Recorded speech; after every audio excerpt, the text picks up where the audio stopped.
two adult daughters and one son who attends Little Rock Central High School. Without any further ado, let us present to you and introduce to others Sergeant Willie Divis. All right. Thank you. Yes, ma'am. How y'all doing today? Y'all didn't mean that. How y'all doing? All right. Y'all playing with me up in here?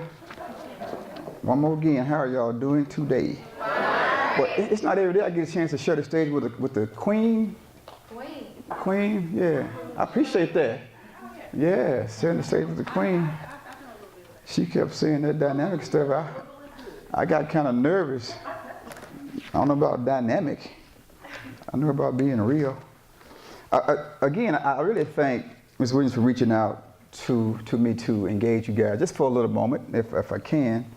And I want to just talk to you about who I am in my story and then what I do and why it's important for all of us to engage and to come together and transform this community, not just the community but the world, to make it a better place. So let me get started. How did I get here? From a little place called Granite Mountain. Some of y'all, if y'all from around here, y'all know it used to be one of our projects. I call it the Asphalt Jungle. It was a place that I wasn't supposed to leave from alive, but God saw grace and mercy and led me out of there. Single parent household. I raised by a praying mother who didn't play, who had a way with her hand and a switch and a racetrack and an extension cord. She could use it. And it benefited me. I didn't know it at the time, but it did. Daddy was absent. But one thing my dad did, and I always tell people this, and it was so profound, they don't always get it, but I get it. He showed me what I didn't want to be. You know, just by his absence and not being present in my life coming up, I knew I didn't want to be that man one day, but I thank him for that. My public education, I came out of Hall High School, y'all heard in the bio. Had no intentions, eagerness to even go to college. I really didn't. My dad had dropped out in elementary school, from what my mom said. My mom had a high school education. So my older sister got pregnant in high school. She didn't graduate. My brother ahead of me went to prison. So I didn't know what walking across a stage looked like. But I knew I needed to do that, and I know I need to make a better choice than what perhaps my sister or my brother did. Not that I'm any better to them or worse than them. I just made different choices. College, yeah, I remember being in high school and the coaches pulling me out of class saying, man, there's some guys who want to talk to you. I said, about what? He said, going to college. I'm going to the military. Well, I love football, and I ran track. I could run fast and catch a football, but I didn't know what a scholarship was. Again, my mom, they didn't have no idea what college was like, and I had nobody to encourage that. But I ended up going to college for free. God again shows up. And I got to back up a little bit. When I was a junior in high school, God intervened in my life because I was a knucklehead. And I was this kid that mother didn't like. And I mean, she didn't like the kind of person I was. I wasn't the person that she had. The person I became, she didn't like that person. But I did something so special in my life that impacted me. I allowed God to be the steering wheel. Yeah, and I couldn't continue to use him as a spare tire anymore. He had to drive. And you know what happens when you have a breakdown and you have to use the spare tire? Well, he needs to drive my car. And I just gently pulled over, let him do that. And he's been doing it ever since, so I thank God for that. College life was good. Even though I didn't focus, I had an idea of I wanted to play professional football. But God saw something different, and I'm glad he did. And so I was encouraged to finish school and graduate, and I did from UCA. But I never would have thought I would go to school a second time to pursue a master's degree. But I remember vividly, I was driving down 630, going west, right there, Pine and Woodrow exit. And I remember God saying to me, wait a minute, why are you fretting going to graduate school when I'm the same guy that put you through 4 years of college? Amen. I'm thinking, wow, I hear you. And it was just that simple, and I was encouraged by that. I never had any thoughts of being in law enforcement, though. I wanted to teach. But I didn't know that I couldn't be confined to a room with walls and a door that I couldn't move out of. But I did enjoy a brief stint in teaching, and so because that's what I love doing, giving back. And so I enrolled in graduate school and pursued a master's degree in criminal justice, and because of the grace and mercy of God, I finished that. And I'm saying that because I wasn't supposed to do all of that. And I want to encourage your hearts today, because people will put stuff in your mind, lead you to believe anything, even where you're from, or your circumstances or conditions will make you feel inadequate. But you're not. I mean, he made you and me so unique. We don't look alike. Look at the person next to you. He took his own sweet time to develop who we are. Yeah. And so you are somebody, and you have what I call a purpose. Let me break that purpose thing down to you for a brief moment. How many of y'all know what an obituary is? When you read the paper, you see all those faces. I saw that today as I read the paper. I saw a lot of faces, black and white. And I thought to myself, why did God allow those people to die and allow me to live? What's so special about me? So special about you? It's called a purpose. You have to understand and know and find what that is in your life. Nah, he didn't leave you here to wear the designer clothes and be looked at all the time, or to play the games late at night, or to think that you all of that, because you're not. But you do have a divine purpose, and you must find out what that is. Now, this law enforcement thing, again, it wasn't an idea of mine. I was in grad school, and this guy saw me walking out of class one night. He said, "Hey, young man, you ever thought about being a police officer?" I said, "No." I had no issue with the police, even being from the projects. They treated us pretty good. But I remember him saying, "Why don't you ride along in the police car?" I said, "Okay." I did it overnight. Went back to class. He says, "How did you like it?" I said, "It was okay. I fell asleep in the police car because it was boring. Not that I want any action." And so the next thing he says, "Why don't you take the test?" And that was 26 years ago. It'll be 26 years on the 19th of this month. I'll be in law enforcement. But I said that education piece because a lot of times people will get so out of touch because they have a few letters behind their names. You like MD, or before their names like doctor. But I got to tell you something. People, children, and kids do not care what the letters are that come behind your name or before it. But what people care about is the fact that you love them and you really care about them. That's what people care about. Why do I do this? I run a mentoring program called the OK program. It's a law enforcement-based mentoring program for black boys and men. I do this because it bothers me that, and to know that over 6,000 of our black boys and girls are suspended from our schools each day in America. Now, I'm not a mathematician at all, but you do the math. That's a lot of our kids being suspended from schools. I do this because over 1,200 of our kids are arrested each day in our schools. That's too much. And that brings me to the shirt. Enough of us not graduating from high schools. Enough of us killing each other and being killed. Enough of our black men not being responsible for the families or the kids. Enough. And I found in this work with black males, and sisters, I love y'all. I got to give it up for these women because y'all have held the families together for so long. I got to give it to you. Y'all done it. Y'all done it. Y'all done it with little or nothing. And you know, some brothers that have held it up too. There's some responsible men out here, but sisters, y'all have done it. Y'all have kept the black family together for so long. I got to tell you, it's almost embarrassing to talk about. But I don't mind saying it because some things we got to do. But what I've found in dealing with and mentoring black boys is there are 4 things, areas that concern me with the black male. One of those areas is their bleak outlook on life, which they don't necessarily see past the door or a few steps in front of them. Yeah, they have a lack of interest or an investment in their own education. I'm concerned about that. Because we have to invest in our own selves. And it starts with educating ourselves.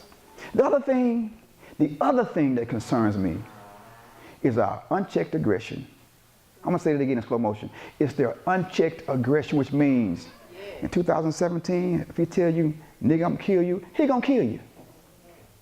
And that ain't funny to me. And so what do we do about that? In Little Rock right now, we have 43 homicides. 43, 33 of them look like me. And out of that 33, 4 of those are black females, the rest of them are black males. That's enough.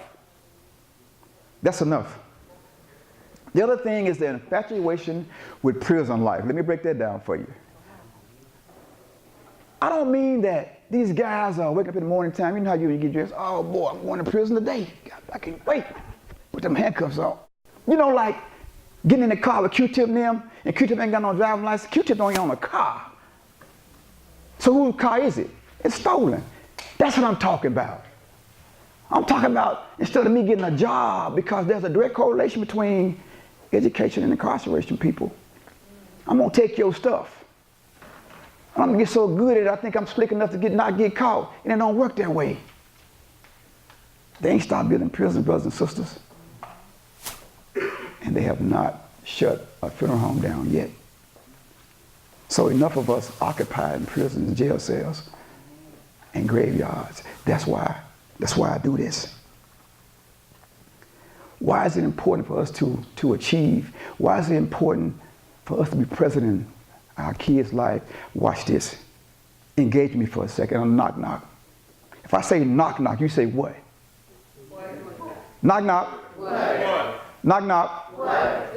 Knock knock. What? Knock knock. Who's there? My father. Exactly. Exactly. A lot of our kids don't know who their fathers are or where they are. A lot of our black boys are in a lot of pain.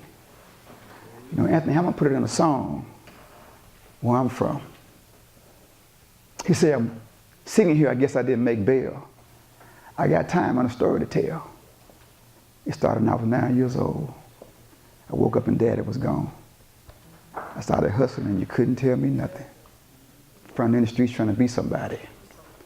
My soul was on empty. I was looking for something. Sometimes it get rough. Coming from where I'm coming from. And that's real talk. A lot of our boys and girls are experiencing that song in itself. And it's important for us to realize that ain't nobody dying like we dying.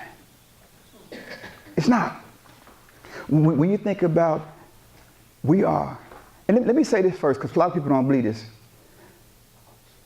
White men are getting shot by police officers more than we are. But let me break this down to you. Disproportionately, we are. Yeah. We are 21 times more likely to be killed by police officers when we encounter them. We are. Enough of that. That's a concern of mine. Ain't nobody not educating themselves like we're not educating ourselves. We got to fix that. And you all are starting to fix that by being here. You know how people will say, I don't want my baby to be a statistic. I got to tell you this. I want you to be a statistic on the good side of the statistics. Yeah.